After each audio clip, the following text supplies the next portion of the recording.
श्रीमद्भगवद गीता अध्याय 7 ज्ञान विज्ञान योग। भूमिका। भगवान श्री कृष्ण और अर्जुन के संवाद में अध्याय 7 एक अत्यंत महत्वपूर्ण अध्याय है। यहाँ श्री कृष्ण अपने संपूर्ण स्वरूप, माया, भक्ति का रहस्य, सच्चे ज्ञान और प्रत्यक्ष अनुभव विज्ञान का भेद स्पष्ट करते हैं। इस अध्याय में भगवान ये बताते हैं कि उन्हें जानना केवल बौद्धिक नहीं बल्कि अनुभवात्मक प्रक्रिया है। जब मनुष्य ज्ञान और विज्ञान दोनों से युक्त होकर भक्ति करता है तभी वह भगवान को पूर्ण रूप से समझ पाता है। अध्याय का नाम ज्ञान विज्ञान योग। ज्ञान शास्त्रों से प्राप्त बौद्धिक समझ, विज्ञान उस ज्ञान का प्रत्यक्ष अनुभव। भगवान कहते हैं कि मैं तुम्हें ऐसा ज्ञान दूंगा जिसे जान लेने के बाद कुछ भी जानना शेष नहीं रहेगा। श्लोक 1-3 पूर्ण ज्ञान का वचन। श्री कृष्ण कहते हैं, हे अर्जुन, तुम मन को मुझ में लगाकर मुझ पर आश्रित होकर योग का अभ्यास करो, मैं तुम्हें पूर्ण ज्ञान और विज्ञान बताऊंगा।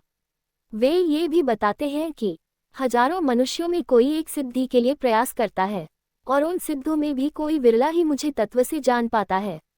उंगली से दाहिनी ओर इशारा संदेश। भगवान को जानना आसान नहीं लेकिन असंभव भी नहीं। इसके लिए निरंतर साधना, श्रद्धा और भक्ति चाहिए। श्लोक 4-5 भगवान की प्रकृति अपरा और परा। श्री कृष्ण अपनी दो प्रकार की प्रकृतियों का वर्णन करते हैं। एक अपरा प्रकृति भौतिक, पृथ्वी, जल, अग्नि, वायु, आकाश, मन, बुद्धि, अहंकार, यह 8 तत्वों वाली प्रकृति जड़ भौतिक है।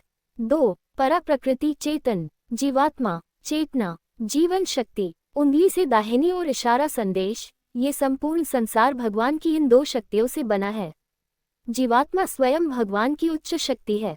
श्लोक 6-7 श्री कृष्ण ही सबका मूल। भगवान कहते हैं, संपूर्ण जगत मुझसे उत्पन्न है, मुझसे ही स्थित है और मुझ में ही विलीन हो जाता है। वे कहते हैं, मुझसे श्रेष्ठ कोई नहीं। जैसे माला में मोती पिरोए रहते हैं वैसे ही यह सारा संसार मुझ में पिरोया हुआ है।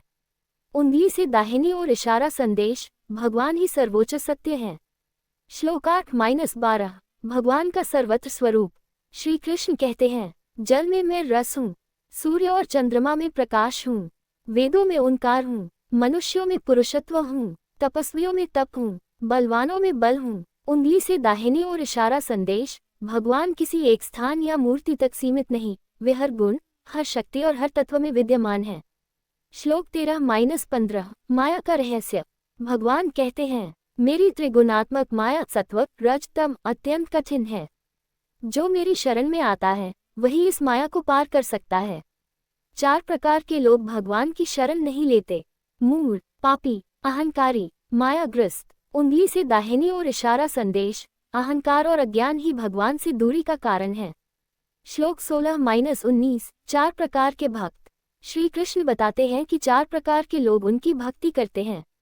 8 दुख से पीड़ित, जिज्ञासु जानने की इच्छा वाला, अर्थार्थी धन सुख चाहने वाला, ज्ञानी जो भगवान को ही सब कुछ मानता है। इनमें ज्ञानी भक्त भगवान को अत्यंत प्रिय है। उंगली से दाहिनी ओर इशारा संदेश। निष्काम भक्ति सर्वोत्तम है। श्लोक 20-23 देवताओं की पूजा।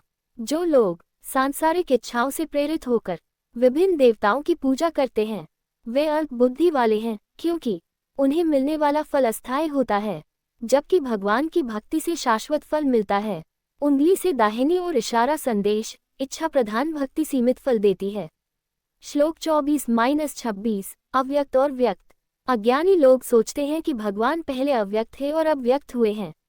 श्री कृष्ण कहते हैं, मैं अजन्मा और अविनाशी हूँ, अपनी योगमाया से प्रकट होता हूँ, सब मुझे नहीं जान पाते। उंगली से दाहिनी ओर इशारा संदेश। भगवान मनुष्य की तरह जन्म नहीं लेते, वे लीला करते हैं। श्लोक 27-28 द्वंद्व और पाप। इच्छा और द्वेष से उत्पन्न द्वंद्व में फंसे लोग मोहित हो जाते हैं, लेकिन जिनके पाप नष्ट हो जाते हैं वे दृढ़ व्रत से मेरी भक्ति करते हैं। श्लोक 29-30 अंतिम सत्य। जो लोग जरा और मरण से मुक्ति चाहते हैं, संपूर्ण अध्यात्म को जानते हैं, कर्म, अधिभूत, अधिदैव और अधियज्ञ को समझते हैं, वे अंत समय में भी भगवान को जानते हैं। उंगली से दाहिनी ओर इशारा संदेश। जीवन का लक्ष्य केवल भोग नहीं, मोक्ष है। अध्याय 7 का सार। भगवान ही सर्वश्रेष्ठ सत्य हैं। संसार भगवान की शक्ति से बना है। माया से पार पाने का उपाय केवल भक्ति है। निष्काम ज्ञानी भक्त भगवान को प्रिय है। भगवान सर्वत्र विद्यमान हैं, आज के जीवन में शिक्षा, अहंकार छोड़कर विनम्र बने। ज्ञान के साथ अनुभव भी आवश्यक है, केवल इच्छा से नहीं। श्रद्धा से भक्ति करें, भगवान को जीवन का केंद्र बनाएं। उपसंहार अध्याय 7 हमें सिखाता है कि भगवान को जानना केवल पढ़ने से नहीं, जीने से संभव है। जब ज्ञान, विज्ञान और भक्ति एक साथ मिलते हैं, तब मनुष्य